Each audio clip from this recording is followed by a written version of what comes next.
Hi guys, today we're going to learn how to find indefinite integrals using another kind of u-substitution. So sometimes the u-substitution that we have learned and love doesn't work, okay? And we need to do something different to integrate. So what are we going to do here? You have the integral of x times square root of x plus 2 dx. So what are we going to do here? Naturally speaking here, okay, you would tell me that u is going to be x plus 2. Do you agree with that? So as usual, we're going to have that the derivative of this x plus 2 is du is dx, and that's going to be my differential. Now the situation here is you recognize that this x, you need to solve this equation as x is equal to u minus 2. So what we can do here is, instead of just having the derivative, because you don't have the derivative, you have an extra variable here. That's a problem that we have here. So you are going to substitute this extra variable. You can see that it's u minus 2, so u minus 2 times the square root, and the square root is going to be the square root of u, because u is x plus 2, and then the dx is going to be du. Do you see it? Okay, so now what you have is this u is u to the power of 1/2. So what you are going to do is you distribute and multiply this one times this one. You know that it's going to be what? u to the power of 3/2 minus 2u to the power of 1/2, and then all of this du. So now you can see, okay, that we did this distribution here and here. You have this, and then we can just use the power rule, right?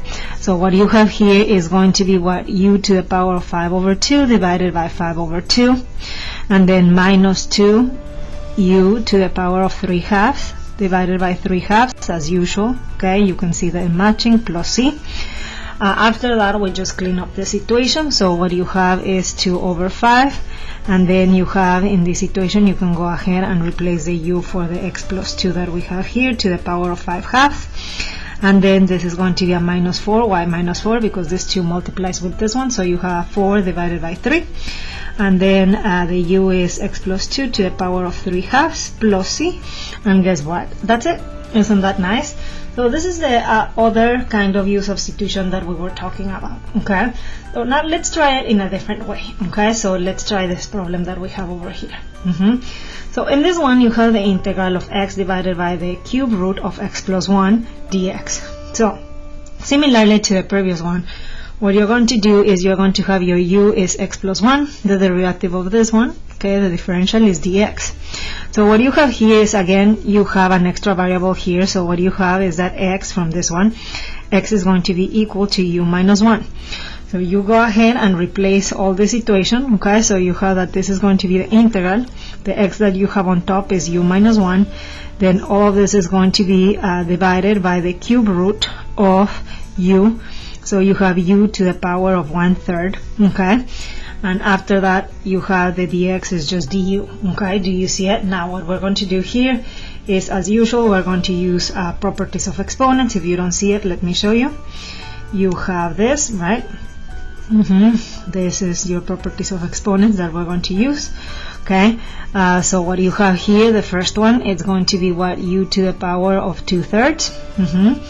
After that, this one is going to be negative u to the power of negative 1/3. Okay, all of this du, and again, you are in a situation where we just need to use the power rule, very user-friendly. Okay, so you have that this is going to be equal to u, and plus 1, that's going to be 5/3, so you have the 5/3 here, okay, and then minus, and then you have that it's going to be u to the power, and that's going to be 2/3, and 2/3 in the denominator, plus c. After that, we clean up your situation, and actually you can just do 3/5, and then instead of u, we can put the x plus 1 to the power of 5/3, okay, and then minus, and then you have 3/2 because they flip, and then you have x plus 1 to the power of 5/3. Oh, excuse me, not 5/3. This is 2/3, okay, so 2/3 plus c, and that's what you have. Isn't that nice? Of course, you can have the same denominator and all that show, but you can leave it like that. And you can also change this. Instead of like a fractional exponent, you can do it like a root. It's up to you what you prefer, but that's the final answer. Okay, so how about this one? what are we going to do in this situation? Well, this situation is not indefinite, okay? This one you have definite integral. So what are you going to do? Over here, we have options, okay? So in this one, I'm going to let my u to be, let's say 2x minus 1. The du is going to be equal to 2 dx, okay? As you can see, you don't have the 2, okay? That's fine. So then what do you have here? We have the x, okay? So you have that 2x is going to be equal to u plus 1, meaning x is going to be equal to u plus 1 divided by 2. Okay, so this is this one, okay? In addition to that, you can see that the lower limit of integration, what's going to happen to the lower limit? You plug it here, so you have that it's 2 times 1 minus 1, so that one is going to be equal to 1. And the upper limit of integration is going to be what? It's going to be 2 times 5 minus 1, and that's going to be 9, right? So those are your limits of integration. So we go ahead and we change everything, so you have the integral from 1 to 9, okay? And then you have the x, okay? The x is going to be u plus 1 divided by 2, okay? And all of this divided by, okay, u to the power of 1/2 that you have in the denominator, okay? And then the du, watch out with that, okay? So what happens with this one? You're going to divide both sides by 2. So what do you have here? You have that this is going to be equal to du over 2. Then we clean up all this mess. As you can see, it's an absolute mess, okay? So I'm going to put 1 over 4 from this 2, okay? Then you have the integral from 1 to 9, okay?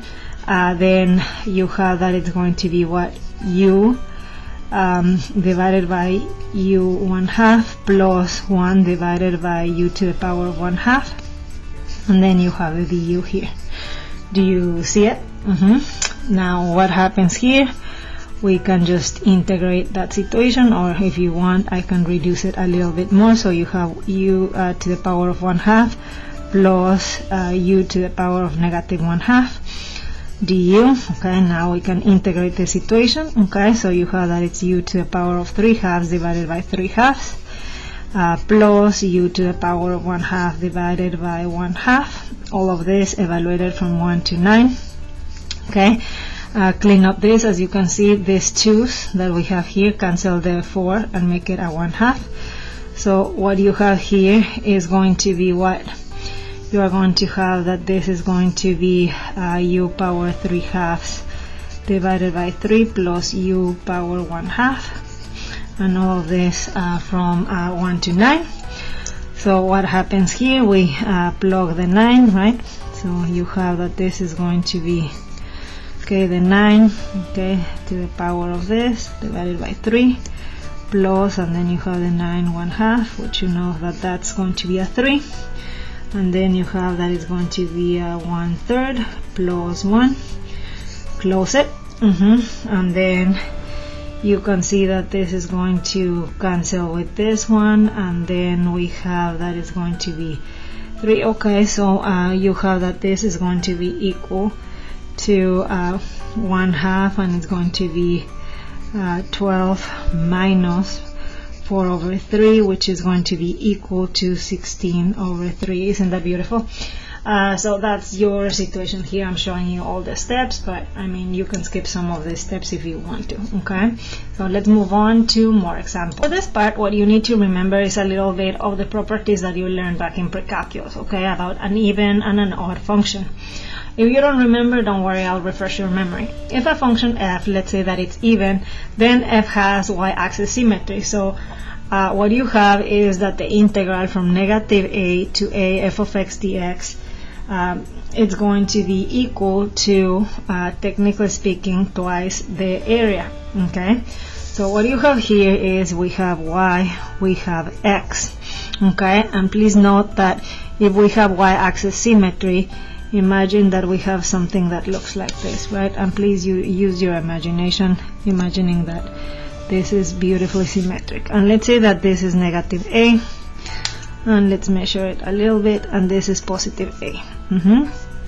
So sorry about that. Okay, so let me just erase that. Okay, so these two areas are equal. Do you agree with that?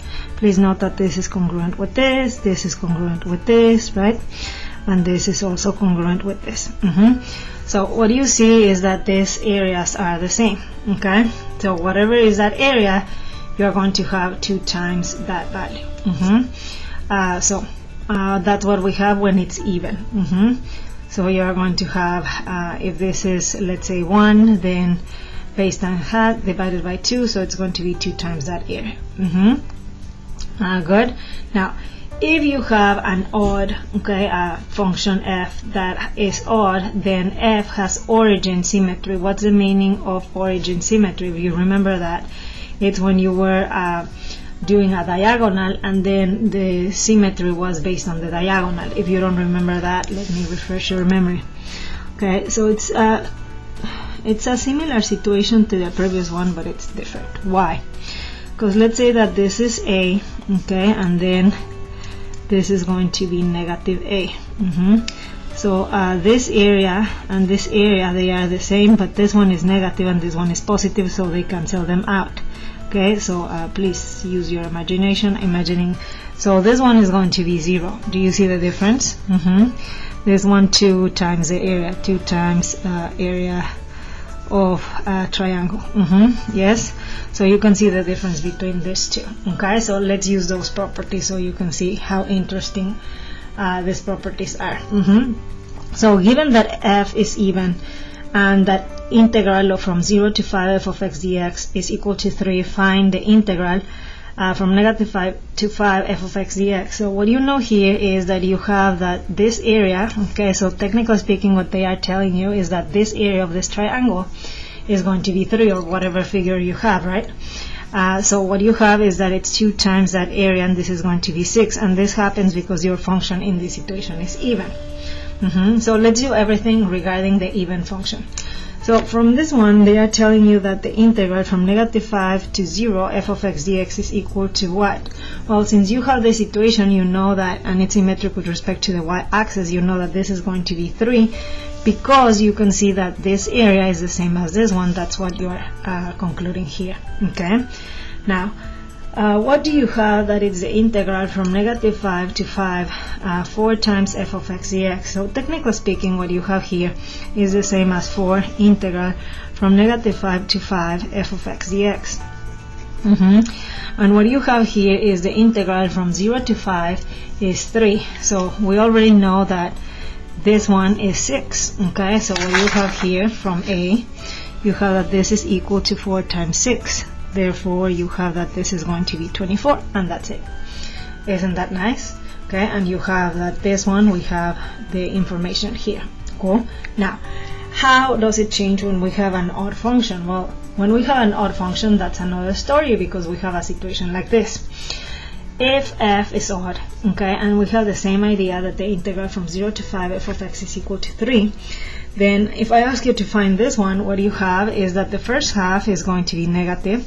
The integral, what we can see here, if you want to see it step by step, the integral from negative 5 to 0 f of x dx, and we split it, plus the integral from 0 to 5 f of x dx. What do you have here? You have that this one is going to be negative 3, and this one is going to be positive 3. Therefore, this is going to be equal to 0. Usually, you don't need to show any steps, because you know you need to have in your brain the situation of an odd function. But here I'm showing you so you understand what's going on here. Now this one technically speaking, what you have is the same as the negative integral from 0 to 5 f of x dx. So since you have this and you have that this is 3, when you plug it in, you have that this is negative 3. Of course, you can skip this step. I'm just showing you because I'm telling you how to do it. And the last one that we have over here, you have that they want you to find the integral from negative 5 to 5 for f of x dx. So what you have here is you have 4, and negative 5 to 5 f of x dx, and then you recognize that this is what we were looking in a. So technically speaking, this is equal to 4 times 0, which you know that this is 0. So that's for an odd function. So I hope that you find this video helpful. Remember, if you have any questions, write them in the comments, and I'll see you later. Bye.